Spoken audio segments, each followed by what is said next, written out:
Bonsoir Linda. Bonsoir Je vois que vous n'êtes pas Mohamed. venu les mains vides. Mais non, vous l'avez vu. Tout beau. Il est tout beau, il est tout chaud, il sent encore l'impression. Le petit Larousse illustré 2025 vient de sortir. Or, la publication d'un nouveau dictionnaire, c'est toujours un événement. C'est le moment où on découvre les mots nouveaux qui font leur entrée dans le dictionnaire. Ces mots sont des témoins de l'évolution de la société et à travers elle de la langue française. En attestent ces nouveaux entrants comme éco-geste, cyberattaque ou le très joli trottinettiste que je ne connaissais pas et qui se dit d'une personne se déplaçant à trottinette. C'est vrai que dans les villes, maintenant, il y a une explosion de trottinettistes.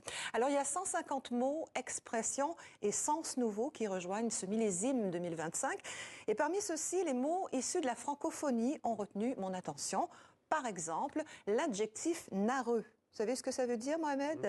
Que les Belges me pardonnent, mais je ne l'ai jamais entendu. Narreux est un régionalisme qui vient du nord-est de la France et de la Wallonie en Belgique. Un narreux, nous dit le Larousse, se dit d'une personne qui est vite dégoûtée par un manque d'hygiène relatif à la nourriture. On peut être narreux aussi par rapport aux ustensiles de cuisine ou aux couverts. Fais pas ton narreux, tiens, prends ma fourchette. Narreux vient du latin naris, qui signifie narine ou nez. Alors pourquoi ce mot entre-t-il dans le dictionnaire? Eh bien la règle, nous explique Bernard Cerchilini, qui est bien connu sur TV5 Monde et qui est conseiller scientifique du Larousse. La règle, dit-il, c'est qu'il soit avéré, ce mot, attesté, autant à l'oral qu'à l'écrit par les jeunes ou les moins jeunes. Pardon. Le mot doit aussi avoir de l'avenir et être représentatif d'un mouvement, d'une innovation. Par exemple, ce nouveau verbe venu d'Afrique de l'Ouest, repatrier. J'imagine à ne pas confondre avec rapatrier, hein, c'est pas une coquille. Absolument, Mais... à ne pas confondre avec rapatrier, qui signifie revenir dans sa patrie. Repatrier veut dire retourner volontairement dans son pays pour s'y installer et y travailler.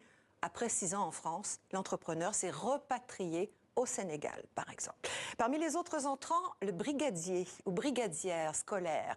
Alors, je sais que brigadier existe déjà, mais ici, il prend un sens nouveau. On ne parle plus d'un général de brigade, mais d'une personne qui, au Québec précisément, est postée aux abords d'une école pour assurer la sécurité des enfants qui traversent la rue. Ils sont généralement vêtus de vert fluo et tiennent un panneau « Arrêt » à l'intention des automobilistes. Il n'y a pas de stop au Québec, hein. On défend le français au Québec. Avec cette nouvelle mise à jour, le petit Robert, le petit Larousse plutôt, compte 64 300 mots et 28 000 noms propres. Et puis c'est aussi une spécificité du Larousse. Il y a dans cette nouvelle édition 5 500 cartes, dessins, photographies, schémas. On attend maintenant la sortie du nouveau petit Robert qui est l'autre grand dictionnaire.